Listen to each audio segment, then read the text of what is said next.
Here are the patch notes and everything you guys need to know about update 44 in Bloons TD 6. The first and the main feature of the update is a brand new magic tower called the Mermonkey. Now the Mermonkey is gonna get unlocked in a very interesting way. There's this present that appears in the main menu, and when you click it, it says that you need to get 3 million pops in order to open it. Now you can collect pops with all of your different towers, it's just the goal is that you need to get over 3 million pops in order to unlock the Mermonkey, or there's an easier way by buying the tower bundle. Now this tower bundle instantly will unlock the Mermonkey for you guys. It gives you all upgrades for it, and also in addition to this, it's gonna give you 3 tier 5 insta monkeys for all of these pets for the Mermonkey, and it's gonna give you exclusive avatars and a banner. So this is actually not even a bad deal. Now tower bundles like this one are available for the Dartling and the Beast Handler as well, so if you guys don't want to unlock them manually, or you just want to get your hands on some really cool collectibles and limited edition items, please don't forget to use code EthanReed in the Bloons store. It really helps in supporting the channel. Now you guys might have seen this, but I'm just gonna mention all of these crosspads very briefly. The top crosspat is called the Lord of the Abyss, which is basically these tentacles which attack and also slow down balloons. The middle crosspat is called Poseidon, which is probably gonna be the attack damage crosspat, which also has this amazing ability which causes a massive wave to cover the track and also spawns all of these small balls that kind of bounce around just like the Dark Paragon's projectiles. And the last one is this one. It's called the Final Harmonica. It's probably an ode to the balloon chipper, and it's really similar into what it does, as in it sucks all of these balloons, whether it doesn't matter whether it's a small balloon or a Moab class balloon, and it's just gonna make them turn circles around it for the duration.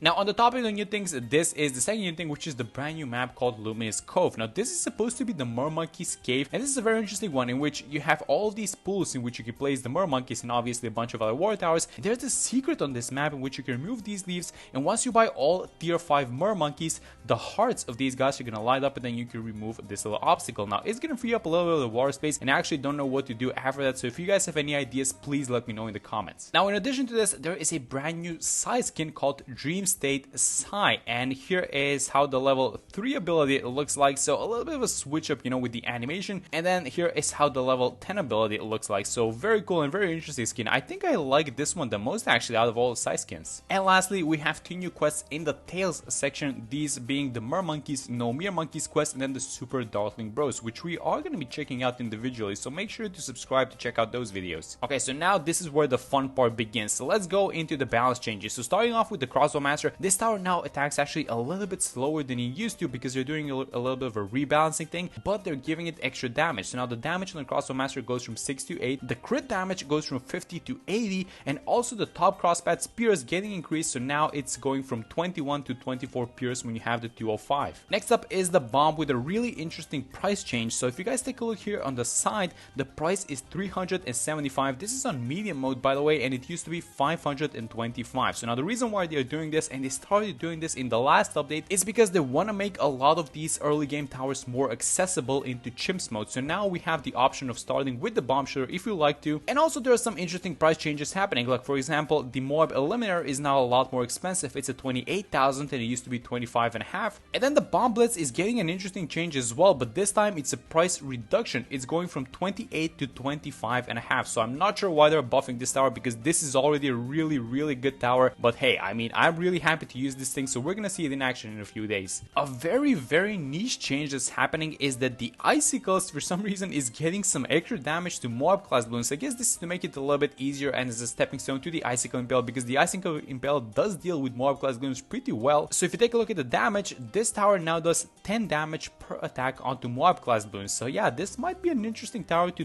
deal somewhat with Moab class balloons, it seems like. Now let's move on to the glue. If you guys are playing Chimps mode and if you're using the Glue Storm, this is a change that you're absolutely going to love. So the duration in the Glue Storm ability is going from 15 to 20 seconds, or I should say it's going back to 20 seconds, because in the last update they switched it back to 15, and now they're just essentially moving it back to 20 seconds, and this is very important for rounds like 95 and having full uptime on the ability. Now they still wanted to nerf the Glue Storm, so the ability cooldown is getting reduced from 30 to 40 seconds, but the duration is there, but it's going to require a little bit more timing. And also the Relentless Loose price just keeps going up. This thing used to be $3,400 and now it's $4,000, but it's still a very good tower, so I think this is a little bit deserved, to be honest. Now this right here is something that I absolutely love. The Bouncing Bullets price just keeps going down. If you guys have been paying attention to the last few updates, the price has been going down for at least a few updates now, and in this update 44 again, the Bouncing Bullet is catching a price buff, so now it costs $2,100, which is super cheap for what this tower does, and it's so good because it's one of my favorite strategies with Jirala, and I absolutely absolutely love the price of this thing going down. Some small price changes happening with the Millipede Mortar, where the artillery battery's price got increased from $5.9 to $6,500, and then the 50-year Poppenhaus price got increased by a lot. Actually, it is now $38,000 and it used to be $32,000, and this is actually really warranted because it's a really decent tower. Now this is a very interesting change with the Darling Gunner, where the bottom pad, the 402 plasma accelerator, got its pierce increased from 75 to 150. Now I do want to say that people usually go for the middle crosspad for the extra attack speed and camo detection, and also an interesting change is the faster swivel, where the swivel speed or the turn rate got increased by a lot. So if you guys are noticing this thing is actually moving really fast and following my mouse up and down. So yeah, that's a little bit of a cool change that happened to this update. For those of you that love using the Robo Monkey and the Millipede Super Monkey, this tower is catching yet another nerf. The pierce is getting reduced from 6 to 5, but because it attacks from 2 hands, it's actually a 2 pierce nerf. So yeah, this is very warranted for this tower because it is a really strong tower. The 4th tier is super strong, and this price nerf does actually carry over to the higher tiers of the Millipede Super Monkey. Now take a look at this one. I'm so excited about this one. This is the Permabruce price getting reduced to $48,000. This thing used to be $60,000 on medium mode, and it's now down 20% to 48, which is gonna make it so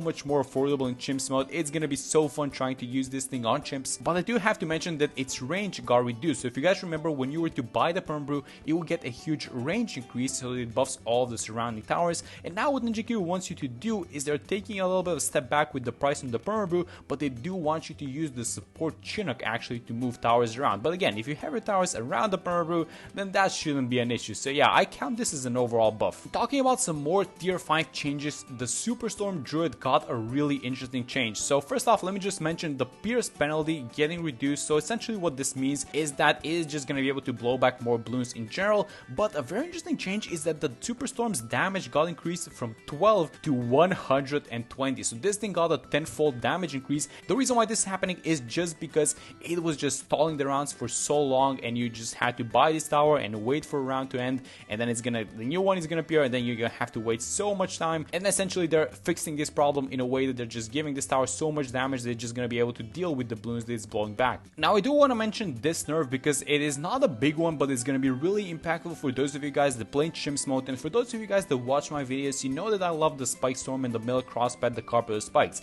Well, the Spike Storm's price is now getting increased from $5,000 to $6,000, and I know that that's not a huge price increase, but keep in mind that this is just a cheap tier 4 tower that's supposed to deal with bats and all sorts of, big Moab class balloons. So this is actually a significant nerf, and Ninja Q has correctly recognized that this tower is just so strong and it definitely does need the nerf. Now this right here has to be one of my favorite changes in the entire update 44, and that is the changes that happened to the middle crosspad Pirate Lord. So the tier 3's cannon ship grape damage got increased from 2 to 3, the cannonball damage got increased from 1 to 2, the Monkey Pirates' grape damage got increased from 3 to 5, and the cooldown onto the Monkey Pirate's ability got reduced by 5 seconds. And if that wasn't enough, the Pirate Lord, look at this thing, let me just send it around 98, look at what's happening. The Pirate Lord, guys, is now launching 6 hooks instead of 3. That is absolutely insane. And what this also means is that it can now hook 2 ZOMGs at once. It was not able to do that. And keep in mind, the cooldown is getting unchanged, so that means that you're just going to be able to keep hooking these balloons over and over again. And look at what happens to all these BFBs. This is just a Moab class balloon destroyer. It's absolutely ridiculous what they're doing with this tower right now. And while we're talking about water-based towers, the Sub Paragon also got changed a little bit. So what they're trying to do is they're trying to make this tower a little bit more viable on free play mode, which means that it does a little bit less damage to bosses,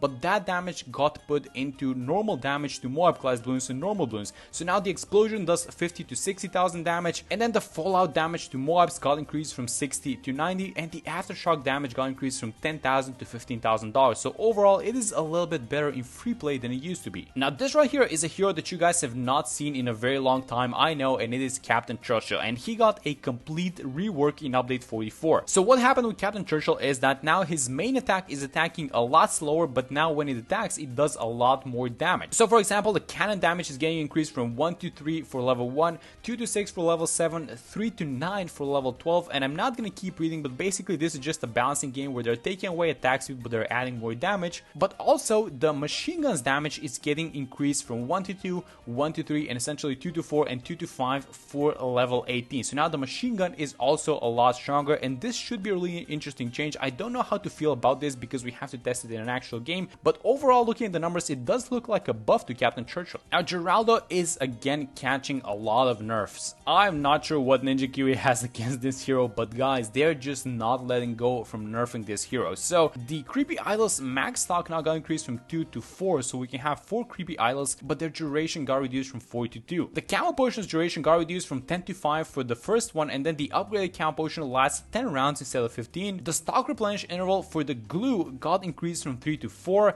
and the Warren Hero's Cape got increased from $1,500 to $1,700. Also, the level 13 turrets' damage got reduced from 6 to 5, and then the Genie Bottle's extra damage they used to have versus Moab class balloons got reduced from 5 to 0. So Geraldo again being the target of even more nerfs from Ninja Kiwi. Now you guys know that when Rosalia got launched, the community wasn't exactly impressed by her abilities, and people thought in general that she was a little bit underwhelming. So now Ninja Kiwi is trying to fix that by buffing Rosalia a lot actually. So the level 2 grenade now does +1 damage to ceramic balloons. The level 15 May grenade bonus is getting increased from 4 to 5. The grenade subclusters' bonus to ceramics is getting increased from 2 to 3. So a lot of damage buffs going. And then the cooldowns on her abilities are getting greatly reduced. So the level 3 scatter missiles cooldown got reduced from 60 to 45 seconds. The level 16 cooldown get reduced from 45 to 30 seconds. So about halfway there actually. The discount that she now gives to all these air towers got increased from 5 to 10%, which is actually a really decent amount now. And the deploy time for her level 10 ability along with the flight speed got increased. So overall, really good changes and really good buffs for Rosalia. And finally, some Easter egg changes. Now the statue on the map Dark Dungeons is now considerably cheaper. This thing used to cost $50,000 only to activate, and then you guys can also upgrade it, as you probably know. So now all of these prices have been reduced by a lot, which makes them a lot more accessible in normal gameplay actually, without them becoming weaker. So that's gonna be really interesting. And the Everseer secret tower on the map Encrypted is apparently a lot better now. So you guys can see this in the tick damage onto its radiation aura. This thing is a lot more powerful. It was barely dealing with ceramic balloons and now it's just eating them up, it seems like. And has it gotten any changes versus Moab class balloons? I'm not exactly sure, but this is gonna be up for test, so stay tuned for that one. We're definitely gonna see how good this tower is now. But that's gonna be it for this video. Hope you guys enjoyed this recap of everything you need to know about update 44, and of course we're gonna be doing a deep dive into all of these changes individually, so stay tuned for those. Subscribe to the channel if you haven't, and I'm gonna see you all in the next one.